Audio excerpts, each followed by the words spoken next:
Bismillahirrahmanirrahim. Dear viewers and listeners, Assalamu alaikum. I have introduced this segment to address critical questions that may be of interest to mankind.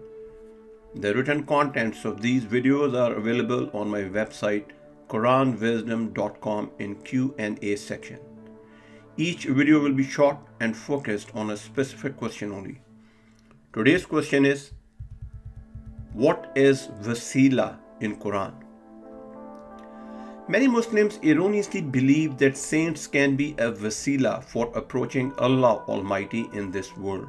So based on this false notion, many spiritual leaders or priests tell their disciples that by joining their band, the disciple is bound to go to paradise because the spiritual leaders in the chain will become a wasilah or source of access for their disciples to get closer to Allah for the redemption of their disciples.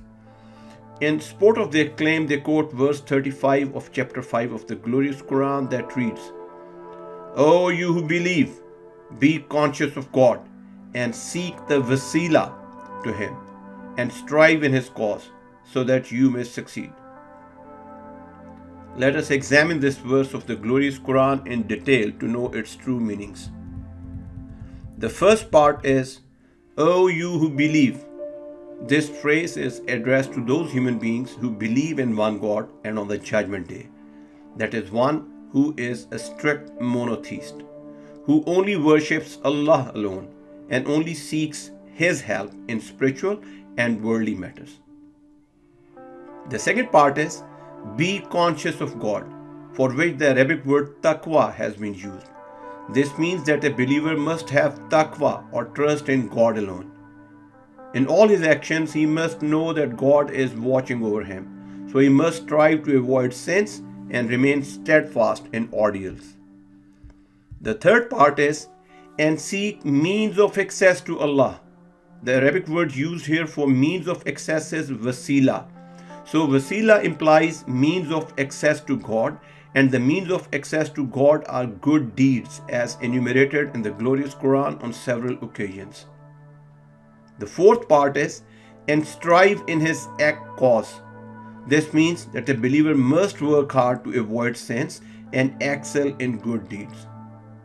It is the sincere effort on the part of a believer that will judge his intentions and not the outcome of his actions, for the simple reason that outcome of every human action cannot be as expected. The fifth part is, so that you may succeed.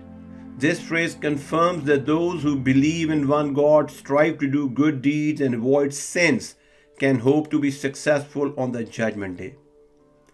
The message of this verse of glorious Quran may be summed up in the following words. Those who believe in one God and on the judgment day must strive hard to excel in good deeds and avoid sins so that they may become obedient servants of Lord of the universe, and they may be rewarded on the judgment day for their obedience and pious life in this mortal world. So the word wasilah does not imply a human being who can redeem sins of other human beings and bring those human beings closer to God, as it is contrary to the philosophy of justice and equity as enumerated in the glorious Quran on several occasions. This truth is reinforced in a different style in verse 57 of chapter 17 of the glorious Quran in the following words. Those they call upon are themselves seeking means of access or wasilah to their Lord, vying to be nearer and hoping for His mercy and fearing His punishment. The punishment of your Lord is to be dreaded. Now let us examine this verse of the glorious Quran in detail to understand its meanings. The first part is, those they call upon. This phrase refers to prophets and saints, which people believe may be closer to God, and based on this assumption, people call for their help to get closer to God. Of course, nobody will call a devil to get closer to God. The second part is, are themselves seeking means of access or wasilah to their Lord. This phrase proves that pious people like prophets and saints in their worldly lives strives hard to get closer to God through good deeds as a wasilah. This means they lead their lives like true believers in one God, that is strict monotheism. The glorious Quran confirms that all prophets trusted and sought God's help alone and never took any mortal being as a wasila. The third part is vying to be nearer. This phrase confirms the truth that even pious people like prophets and saints during their lives compete with each other in good deeds so that they may get further closer to the Lord of the universe. The fourth part is and hoping for His mercy and fearing His punishment. The pious people like prophets and saints hope that Lord of the universe may show mercy to them because they fear punishment of God. The important point to remember is that one can only hope for God's mercy, for nobody can compel Lord of the universe to pardon one's sins. The fifth part is the punishment of your Lord is to be dreaded. This phrase is a warning to all creations that the punishment of the Lord of the universe is the harshest and worst punishment in the universe. So every segment of Lord's creation must fear it without any doubt.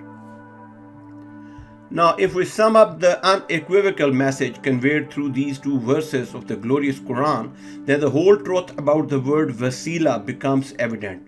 To sum up, wasilah implies that people must strive hard through good deeds as enumerated in the glorious Quran to get closer to the Lord of the universe. For no creation has the capacity to work as a wasilah to take people closer to God for redemption.